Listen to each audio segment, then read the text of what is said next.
Good afternoon, everyone, and welcome to the Fireside Chat on Youth Storytelling and Justice at the COP28 Entertainment and Culture Pavilion. My name is Ariel King. I am a US based environmental justice educator and strategist whose work sits at the intersection of art, culture, and climate. As we know, storytelling is one of the most effective tools we have for shifting mindsets, cultivating empathy, sharing information, and developing holistic policy. As such, this fireside chat will discuss the ways that storytelling can be a driver for intersectional climate action and the mechanisms and mediums used for driving that type of change. So I'm honored to host this conversation with two US based environmental leaders whose careers are grounded in justice, youth empowerment, accessible climate education, inclusivity, and community building, Sage Lanier and US EPA Administrator Michael Regan. And so before we dive into the conversation, I want us to take a moment to quickly read the bios of each of our esteemed guests on the stage with me. So Sage Lanier is a young activist fighting for an education system that properly prepares Gen Z for a climate-changed future. Her work focuses on the circular economy, decarbonization, degrowth, community resilience, food systems, sustainable development, environmental justice, and more.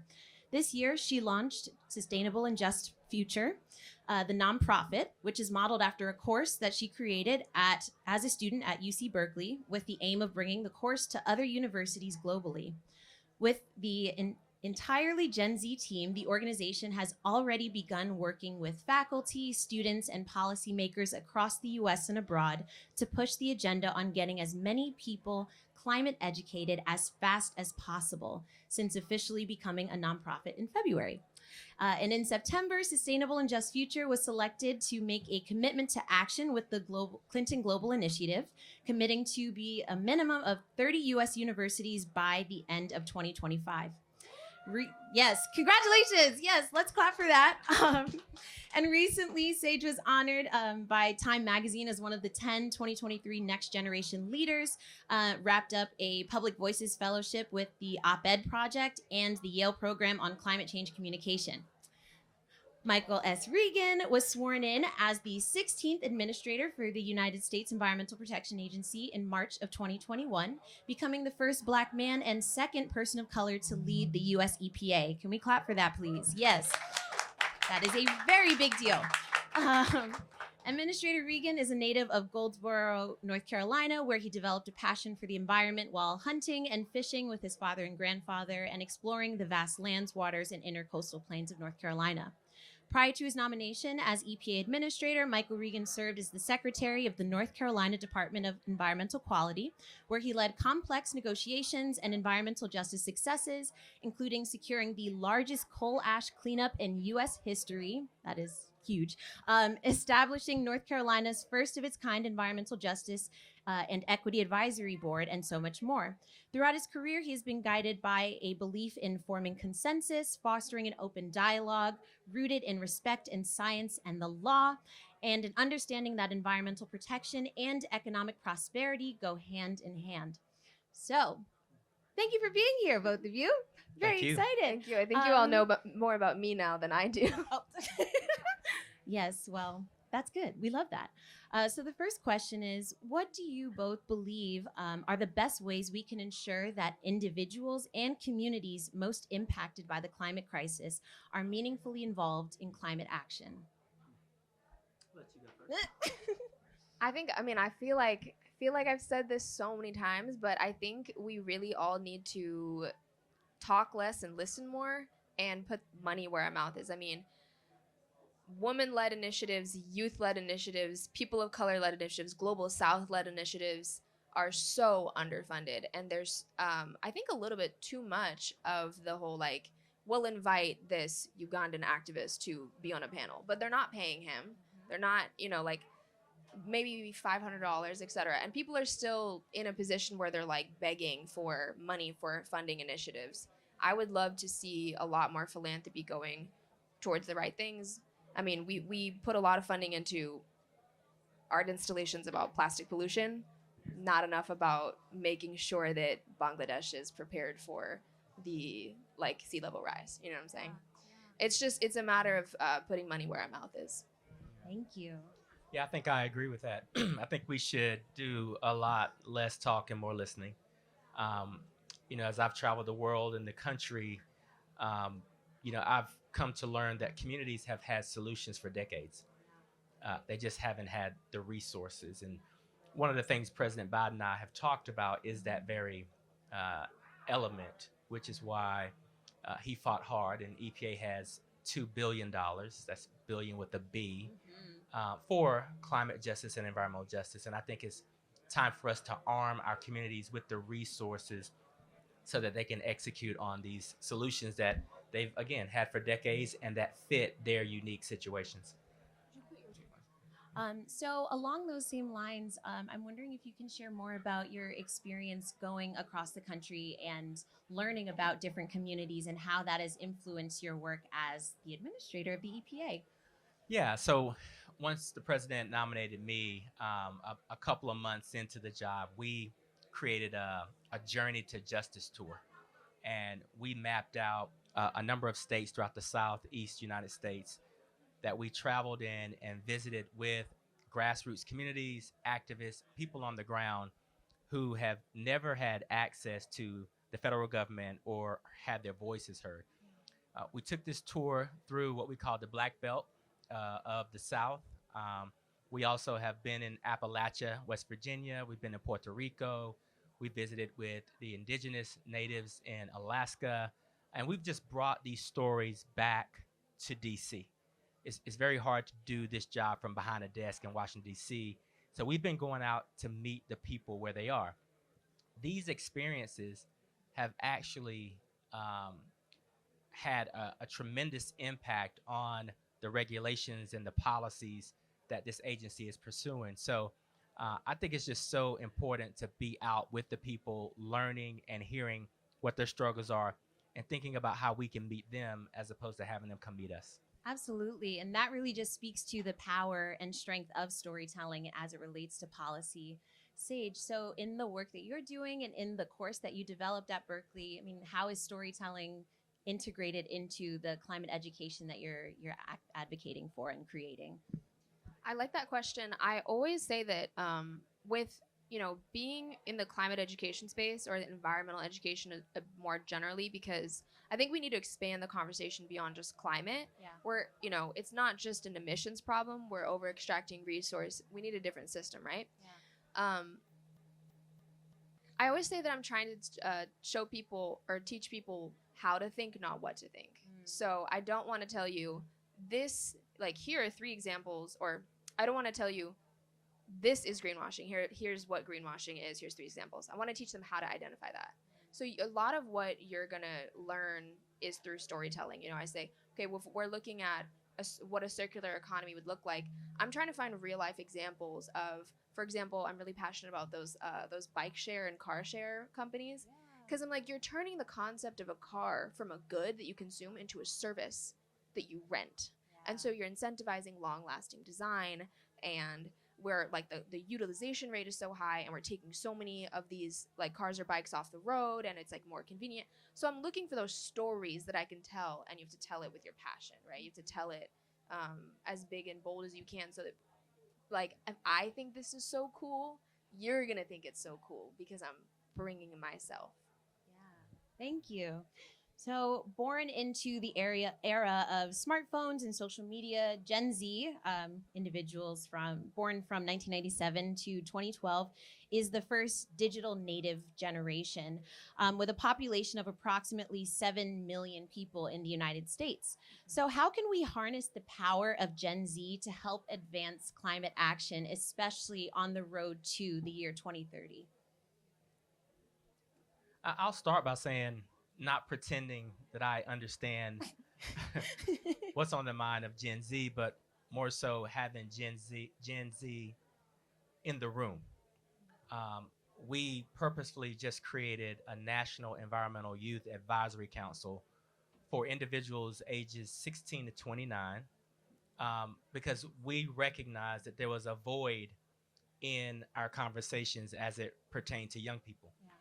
So I don't think that we need to tell other people's stories. I think we need to give people the resources to tell their own stories, speak with a level of authenticity, and provide that viewpoint back to some of our institutions, right? And so the only way to do that from my vantage point is to give Gen Z the platform, the resources, and let them truly participate in the process.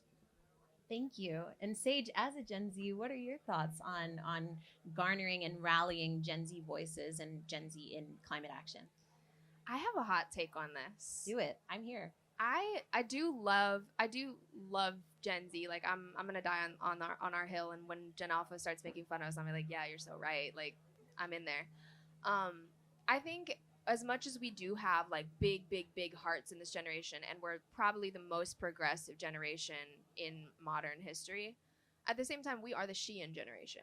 You know what I mean? Like, we love fast fashion, we love vapes, etc.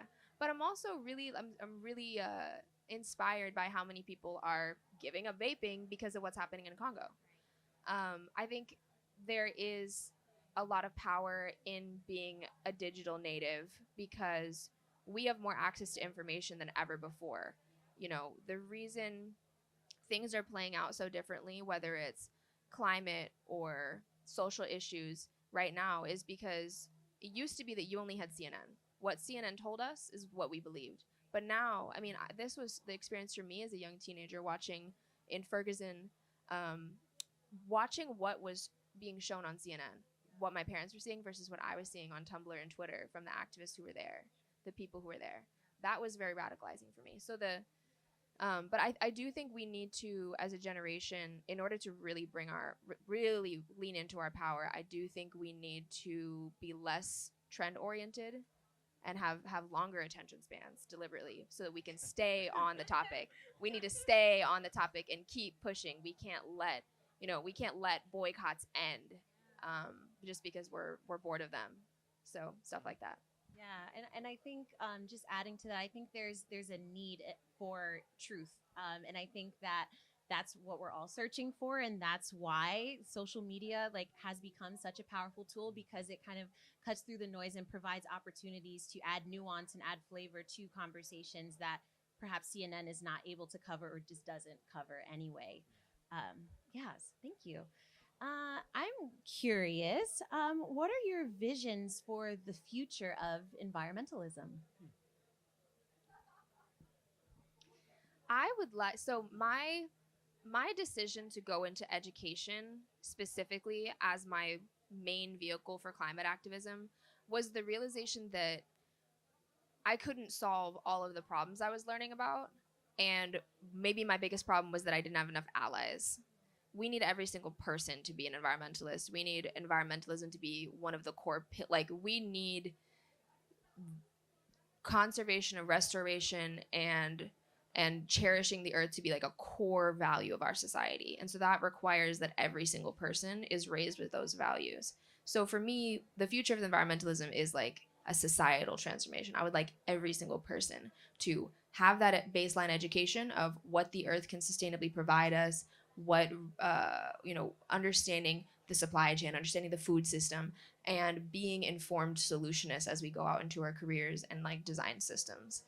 I would love to see like a next generation just movement where it stops being a movement and it starts being the fabric of our society.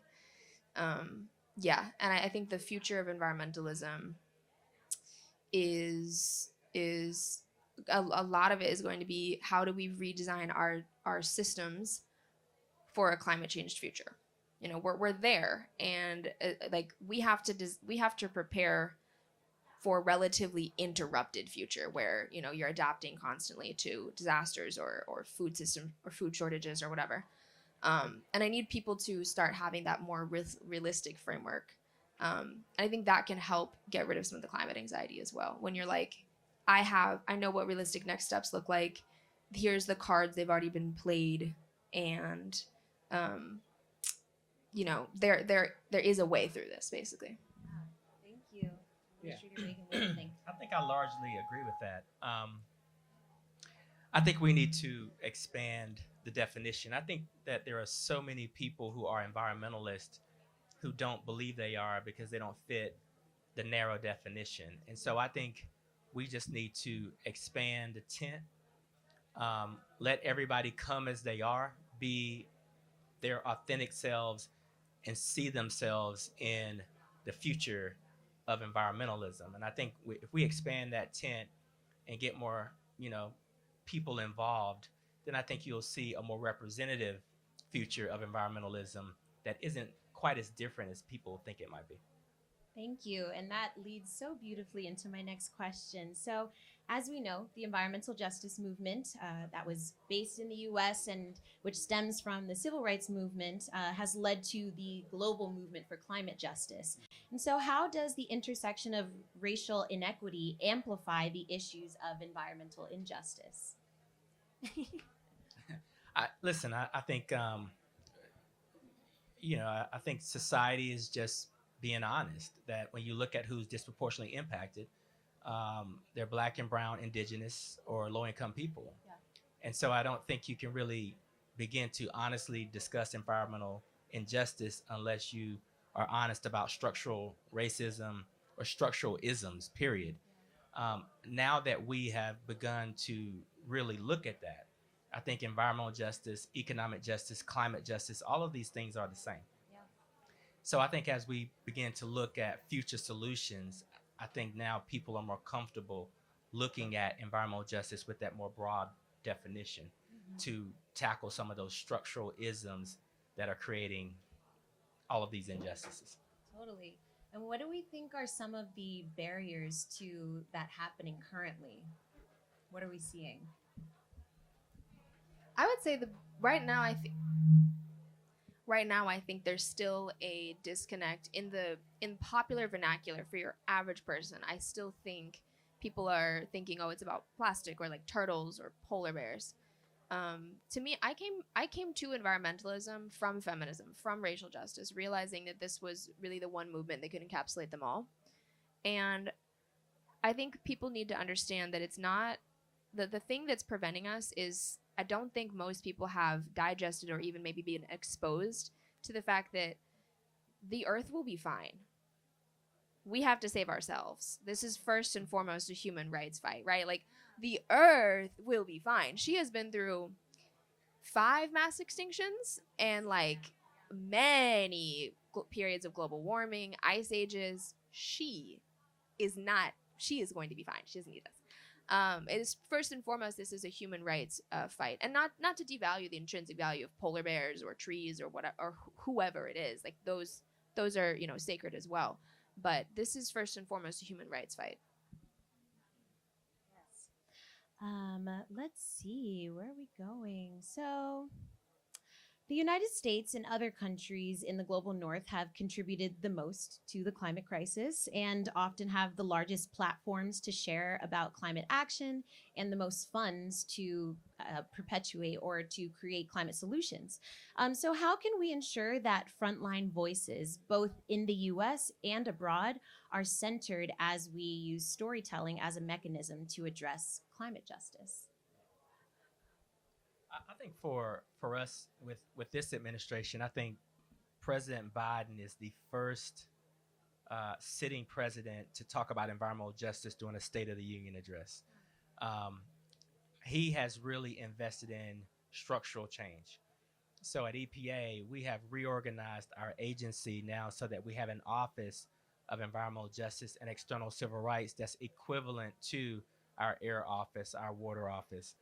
In addition to that, we have about $3 billion that is solely focused on environmental justice work. So I think the way to do it is to create structural change in the decision process and, again, give the resources to the people who've had the solutions for decades. And this kind of goes back to some of the barriers earlier. There's a level of paternalism from people who have been in power, who think they have the answers, but really they don't want to give up power.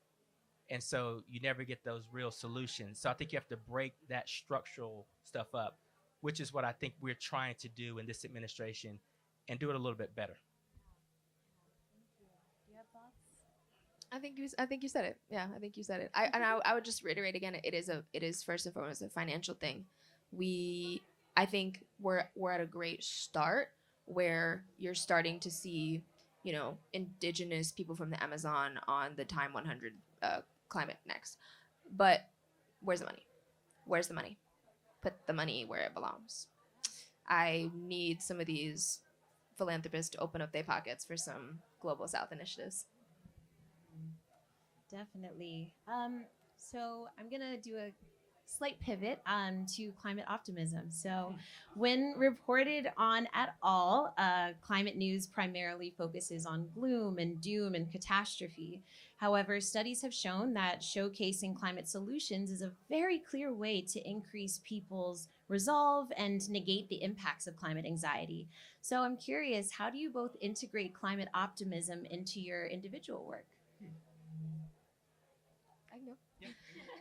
If at all. Yeah, I mean, I think I'm very much a realist in this sense. I wouldn't necessarily call myself an optimist, but that doesn't mean I'm not a happy person. You know, my entire work is solutions focused and action oriented. The program that I started at Berkeley and what we're doing at the nonprofit now is it's not just about teaching people what is climate change, what is the greenhouse gas effect. That's not it at all. It's here's the situation we're in right now. Here's where we need to be. We're trying to present a vision for what a better world could look like, bring people along in that. And that's why we do things like the circular economy, because it's not a matter of, you know, we can't transition to renewable energy fast enough to avoid climate breakdown. We actually have to use less energy overall. Most people are still not being taught that. So what does a low energy system look like? And that's where you know, I start seeing testimonials from our program, from our program participants, where they're saying this changed my life. That this was the light at the end of the tunnel I needed. Fundamentally, I'm a different person. I'm studying something else. I'm gonna do a different career. And that's what made me realize this was the most important thing I could do, was just make more activists, make more solutionists, whatever career they want to go into, whatever skill set they're developing. So it's you know, I'm trying to present a realistic next steps for how we solve all the crisis in the food system, realistic next steps for what decarbonizing looks like, and just really, like, you know, at the intersection of human rights and the environment always, you know, who are the people in this system? Who does the sowing, the mining, the harvesting, the truck driving? How must this system work better for them?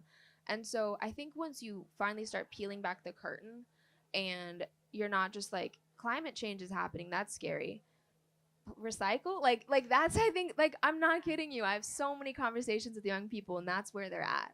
So once you give them this whole framework, now that I've internalized, and the journey it took me to build that program is how I arrived at like a sense of realism, where I'm like, there is a way out. There is a way for our future generations to still have beautiful cultures and education and life and weddings in a climate change future.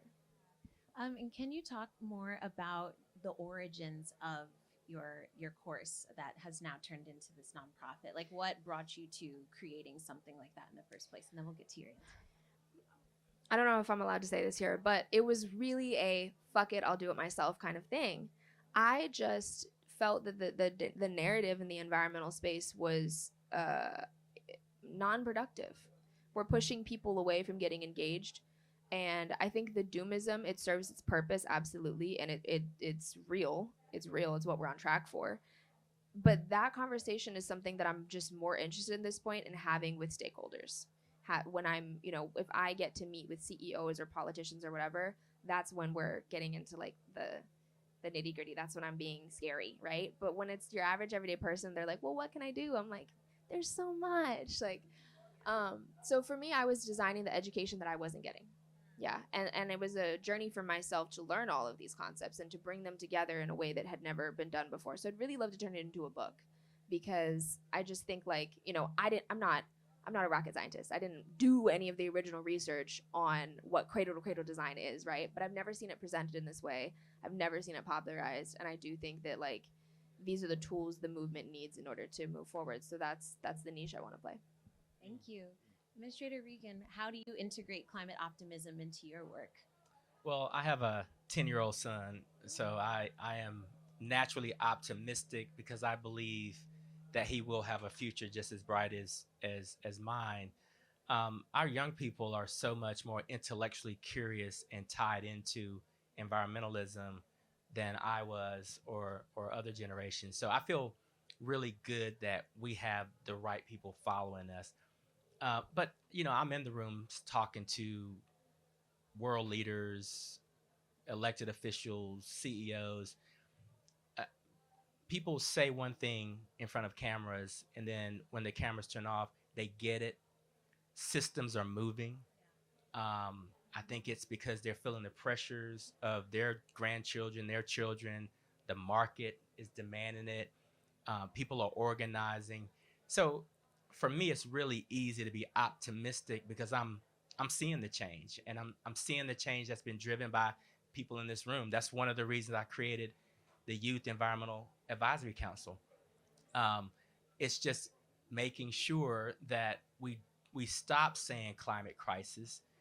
We talk about solutions for climate anxiety, and we be more optimistic that we are actually expanding the definition, bringing more people in the room. The army is bigger; it's as big as it's ever been, and the system is responding to that. So it's the optimism is just there. Yeah. And so this advisory council, can you share more about like what your vision and what your dream is for integrating this council into the work that's happening at the EPA and beyond? Honestly, I'm hoping it's really hard because these advisory councils are not discussions that you have in a side room or one-off conversations. These are formal conversations that happen on a routine basis in the public view. There are records kept, there are recommendations that are made. This is going to put a lot of pressure on this agency, but it's also going to put some pressure on young people to understand how difficult it is to turn a Titanic. So I think when you have the meetings of those minds and everyone is solutions oriented, I think there's a level of accountability that everybody will absorb and feel. And then I think the solutions will be much more integrated into the everyday thinking and lives of more people in general. So hopefully we're kind of closing the gap, and it should be pretty exciting. I think so. Yeah. Is there an intention for like having another round of council members? Like, what is the timeline for that? What are you envisioning? So this is our first go at this. We've got Yeah. 16 talented people. We're going to have our first meeting in about a month or so. And part of this partnership is not being paternalistic and telling the council what I want to do. It's telling the council what I have to get done for the president or Congress or the budget. The council telling me what they want to get done. Hopefully, the list will overlap, and then we'll prioritize what we want to focus on with the time that we have. Um, we'll do that for a year or so, and hopefully, the way we've got it designed, there are people that will rotate off because they'll exceed the age limit, and then we'll rotate new people on, and we'll just keep a very fluid council that will keep us up to speed and up to date with what people are thinking. So it's not just a year appointment. It's 2 years. Okay. But it's Oh, two right. years, but it's 16 to 29, and we have some people at that 28, 29. So I missed the deadline to apply this time, so I'll be in there next year. Hey, Bessie. Amazing. So this might be like our final or almost final question, but I'm curious about just social media. Both of you are using social media to talk about climate, and so I'm curious, like, what that process has been like. Has it been fun? Has it been new? Like, yeah, I'm just like curious to hear like what that experience has been like so far for both of you. social media, it can be toxic, Yeah. right? So we have to be very careful in how we leverage it.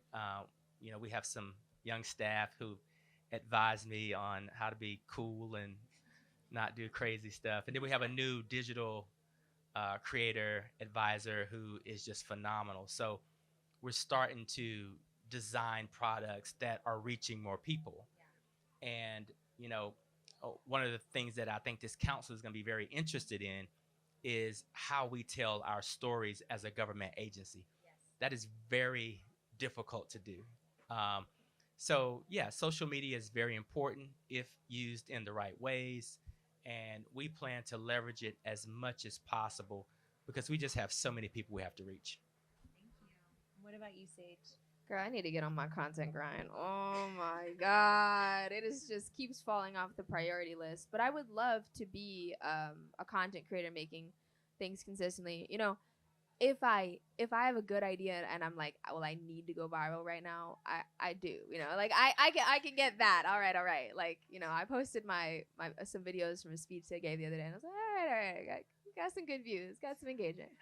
Um, I think it definitely should be a priority though, because I would like to use social media to kind of bring people behind the scenes of what this life looks like as you know, a young person who is let into these rooms of power. And I would like to be, you know, to offer a better role model, because right now those fast fashion girlies are eating us up. They have millions of followers and people are looking up to them, and they're, oh, she's so cool, so I want to buy that. I think that the role that social media can play at our level is, one, we can use it to have direct access and to educate people, and I love using it that for that purpose, to expose people to these new ideas. But two, to show them that, you know, there are other career paths that are desirable. There's a way to like have fun and keep it fresh while, you know, being a change maker. I don't think there is too much of that online. So yeah. Definitely need more of that. I agree. And so for our last ish question, we have a few more minutes. I'm curious. Do you both have some thoughts on or advice that you would like to give to youth climate activists who are outside of the U.S.? Yeah, like how should they be using their platforms? Who should they be connecting to? Just yeah, like do you have advice or thoughts on that? You know, I'm new to the national international space. It has been a big year for me though. And I'm realizing how much of the invitations and resourcing and whatnot is a matter of being in front of the right person at the right time. And that's very disappointing. And I think we have an obligation as Westerners, as Americans, regardless of what identity you hold in that space, whether you're white or black or whoever you are. I think we have an obligation to build a really good coalition with our like global South allies and make sure we're inviting them in as well, because it is so easy for us to get invited to the White House or to meet powerful individuals such as yourselves. But you know, for our, you know, wonderful ground changers on the like change makers on the ground in Ecuador, it's not as easy for them. So I think we need to have a reckoning with that as a movement, but also just, you know, I guess my advice would be like, DM me, let me know if there's, I will help you in any way I can, because it is really hard for them to get the resources that we have access to as people who, you know, like I know people who work at Google. That's a privilege in and of itself, to be able to be like, Google, I saw your new policy, I don't like it, you know what I'm saying? Um, so yeah, I wish I had better advice, but it's not a fair system right now, where there are a lot of American climate activists who have a lot more resources and access and visibility than there are from probably all of Latin America. Yeah, I think that's the direction to go. When I think about my counterparts in other countries, I mean, other countries' governments don't have resources, so you know activists aren't going to have the resources. I think what we try to do is provide technical assistance to other governments, and whether it's money or scientists on loan or just exchanging educational ideas. I think that networking is what needs to happen at all levels. And so I think that technology and social media allows people from around the world to DM each other and have conversations. There's a lot of information that we all can share with people that we might not think is worth much, but it's gold to someone else. So I think the more we can share information or leverage our positions to give them access or visibility to some of the people that have helped us, that's what it's about. It's about making sure that you pay it forward, in any way possible, and it will be of value to somebody. Thank you. And so, our last question is, what are you most looking forward to next in the climate space, in the environmental space? And that'll be our final question. I'm looking forward to um, getting into more schools. Genuinely, I think my work brings me so much joy.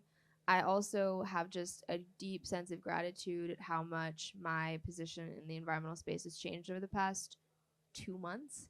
Um, and I'm excited to continue to be in rooms with, you know, people who are very influential, very powerful in the systems, because that's like I had this moment of I had this realization like a month ago where I was like, I'm finally the person I've always wanted to be. I'm finally in the position I've always wanted to be in. So I was like, I gotta digest that. But to be able to finally, yeah, to be able to call like to be in a position where people in power are listening to me is very gratifying, and I am just extremely grateful to be in that position. So I'm trying to make the most of it and figure out how to bring other people into those rooms as well. But a lot of what I'm looking forward to for next year is around that. Yeah. I think one of the things I'm most looking forward to is this youth council. The gap between decision makers and young people is so wide. And I think we're seeing that play out in politics and who represents us and even the discourse that we see online and on television. And so for me, it's a significant educational opportunity to try to close that gap and communicate on a real level in a way that, again, we are in positions of power, influence, and authority. If we are given the right recipe, I think we can churn out a product that is digestible for so many more people. Absolutely. And so I want to thank you both for your time today and sharing your thoughts and your insights and expertise. So let's give a round of applause to our esteemed guests for today. Thank you. And our moderator. Oh, Our lovely moderator with a beautiful outfit on. amazing. All right. And thank you so much for being here, everyone.